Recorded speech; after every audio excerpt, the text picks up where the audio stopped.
So here's some additional stuff to talk about. Number one, I have officially outlived Vice Media, which is kind of crazy. Because I was at the Young Turks when Vice Media was sold to Rupert Murdoch for a whopping, like, I think it was the valuation originally was like $1 billion. At the time, I thought, oh my God, like, this is such a fucking ridiculous expense. Stop adding Vice. Stop saying smoking on that Vice pack. A lot of wonderful people work there, okay? I know a lot of people that work there. There were some sick people that worked there. Sure, did some of them write about how, you know, maybe Saudi needs to do worse stuff in Yemen? Yes. Okay. But, like, ultimately, a group of Vice lenders set to purchase the embattled company's assets for $225 million and take on significant liabilities listed at $500 million to $1 billion, according to a filing in the New York Times federal court. I was there. I know a secret. What is that? The secret is that Shane Smith made out like a fucking bandit, dude.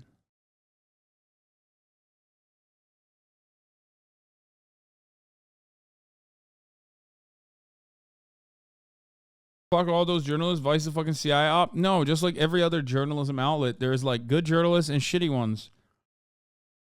Oh. I was there when Vice was originally sold to Rupert Murdoch, okay? I think it was like, what, 5% for a couple $100 million? Here it is.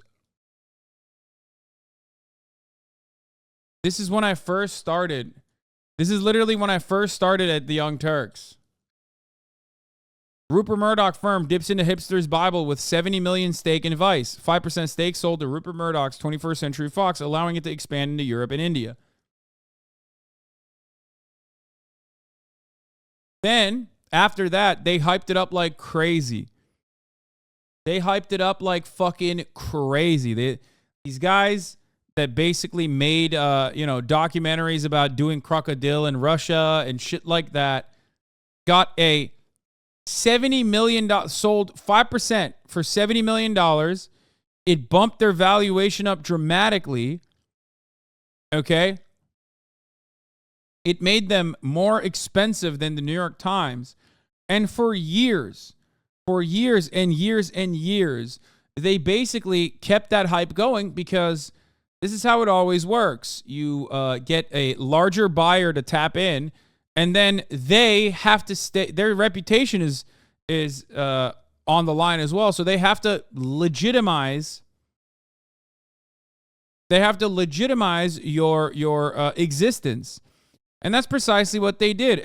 Back then, I was doing advertisement sales and operations. So obviously, like, I was paying close attention to this stuff. I was seeing their advice, product being marketed at every one of these fucking seminars that I had to go to. And yeah, we all watched Succession. What? The fuck? I'm talking about the real life experiences that I had at the time. When I was doing ad ops. Vice threw a keg W and then a where. Damn, Vice.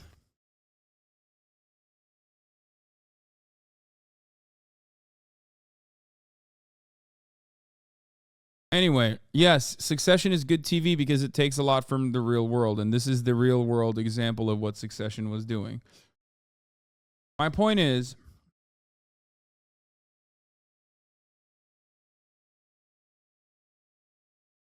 Rupert Murdoch bought this at the time. We in the media, in the digital space, thought that this was a ridiculous number. Like, we couldn't imagine it. And I was very jealous at the time, too, because Vice was so cool, and the Young Turks was not. And the Young Turks remained not cool, obviously. But at the time, I was very jealous that they were getting so much recognition. Okay? So much fucking recognition. I despised Shane Smith because I thought he was a charlatan and a grifter. So much shade law. Yeah, I mean, so you saw it coming, so much shade law? Of course I saw it coming. This has been propped up by Rupert Murdoch. Vice's valuation and Vice's bona fides have been propped up by Rupert Murdoch for the past 10 years, man. It was a decade-long con. They bought into it because they were dumb and they thought this would make them cool and hip and expand their digital properties. Then they realized, oh my God, an entire brand that's like reliant on looking cool and being cool is not always going to be cool, especially if they are under the 21st Century Fox umbrella.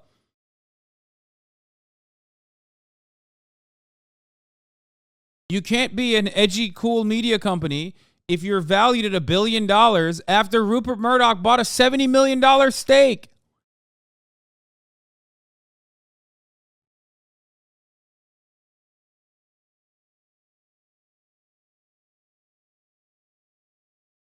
And that's precisely what happened.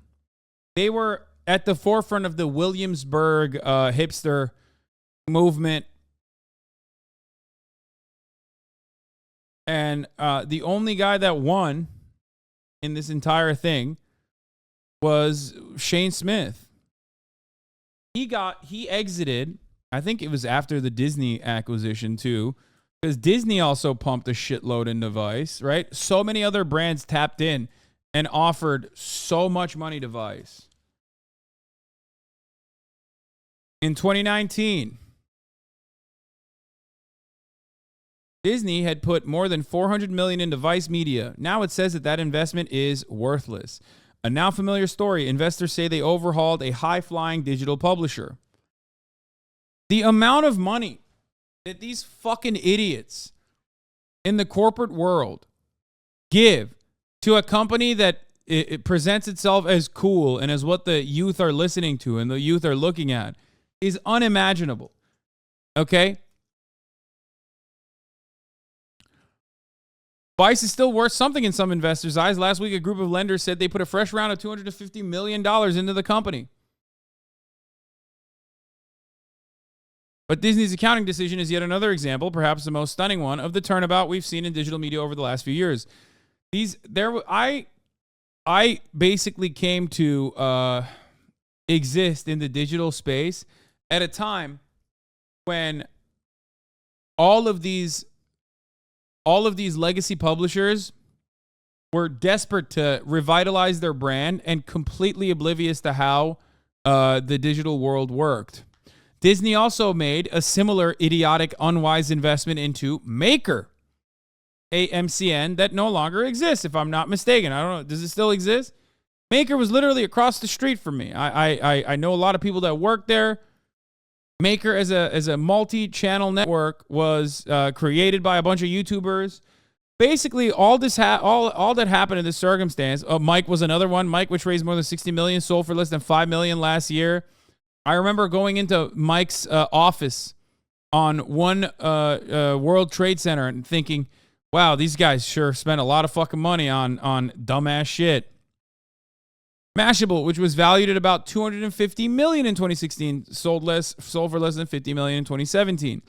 Properties formerly known as Gawker Media plus The Onion and other sites just sold for a price likely well below $50 million. Univision, the TV conglomerate which sold them off, had paid $135 million for the Gawker sites alone in 2016. The only reason why I pre-watched that shit back then is because I was in the industry and I knew that there was no way that they were making money. And yet these guys were buying into it because they thought it would revitalize their brand and probably improve their digital media assets, which it didn't. It fucking didn't. Of course it didn't. BuzzFeed is another prime example of this as well. Every single media company that has been that started off, that fucking fell into a disastrous amount of nothingness, started off with like a lot of people who were doughy-eyed and thought that they were going to make a revolutionary change in the digital sphere, realized that they can't keep up with the capitalist demands for output, sold it off and made out like a fucking bandit. Okay? They did.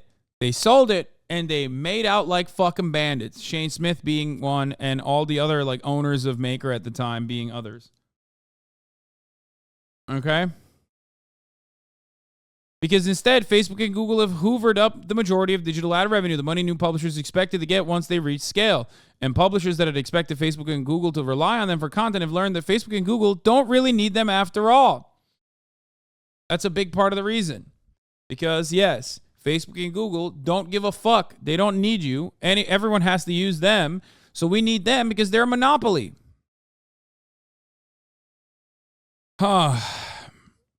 Here are the Disney and Vice particulars. Disney told investors Wednesday it wiped out $353 million of the money it had previously put into Vice. That followed an announcement last fall that Disney had knocked down the value of its Vice investment by $157 million. Disney describes the $353 million impairment charge it took on Vice as a write-off, which in accounting speak means there's nothing left to get rid of it after this. It's all gone.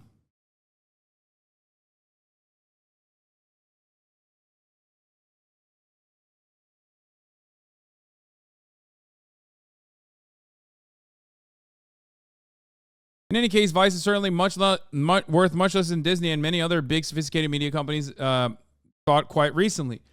And I remember people were literally talking about how like Vice is better and bigger than New York Times. You know what I mean? Yeah, where are those people now? What happened?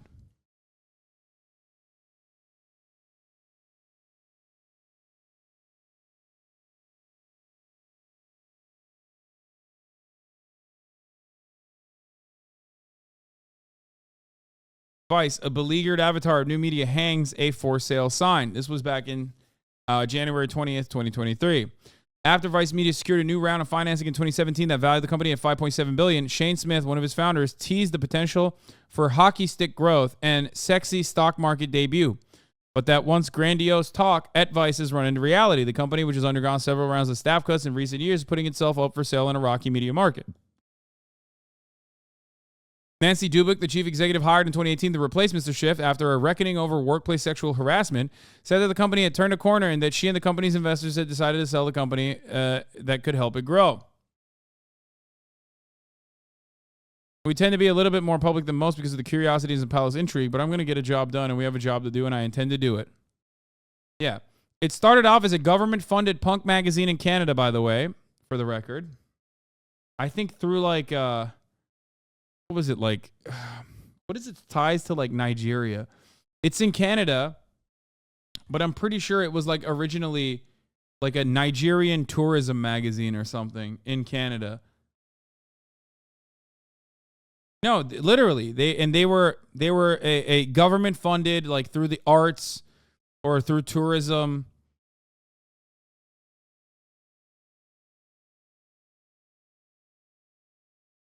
Gavin McGinnis was one of the founders alongside Shane Smith.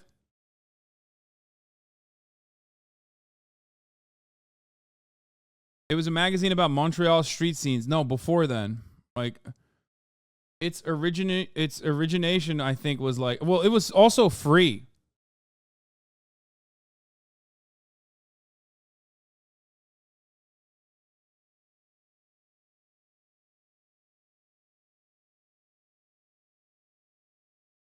Yeah, it was a Zine. It was a free Zine. I remember because I used to be like a. I mean, look, I used to be a fan of Vice. And anyway, before it was known as Vice, for the record, it was a zine, whatever. But yeah, it was free because it was funded by here. Founded in 1993 in Montreal as Voice of Montreal by Alex Laurent, Dominique Olivier as an alternative punk magazine. The founders hired Sarosh Alvi as the editor, Shane Smith as a sales rep, and Gavin McGinnis as a cartoonist. After stealing the magazine from Alex Laurent, Shane and Gavin later launched a youth media company, Vice Media, which consists of divisions including print and magazine. I thought it was before then. I thought there was something even before then. It was like before it was what is it, Voice of Montreal, but maybe not. Maybe I'm misremembering.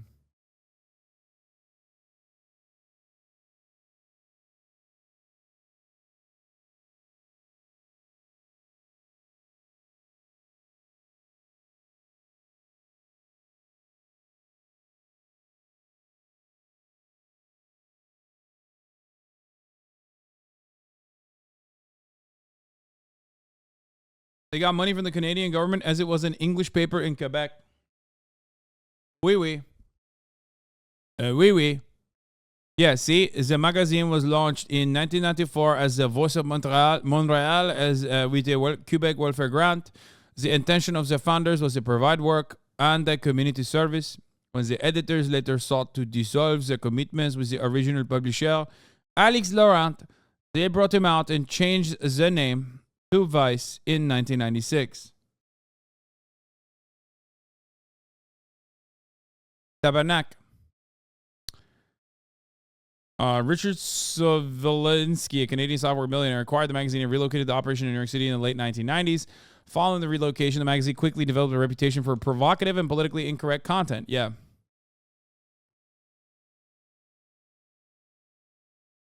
And customers could purchase fashion items that were advertised in the magazine. However, due to the end of the dot-com bubble, the three founders eventually regained ownership of the Vice brand, followed by the closure of the stores.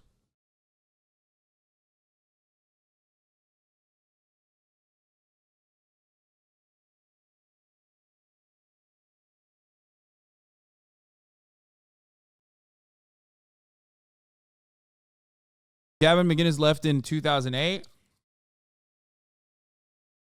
And then at the commencement of 2012, an article in Forbes magazine referred to the Vice as Vice Media. Vice acquired a fashion magazine ID in December 2012, and by February 2013, Vice produced 24 global editions of the magazine. I wonder if I have some of the older ones that I used to pick them up for free. But yeah. They had a fun little YouTube page that I'm sure many of you have seen. I'm sure you've watched many of the YouTube videos, like their OG documentaries, travel guides, do's and don'ts, things of that nature.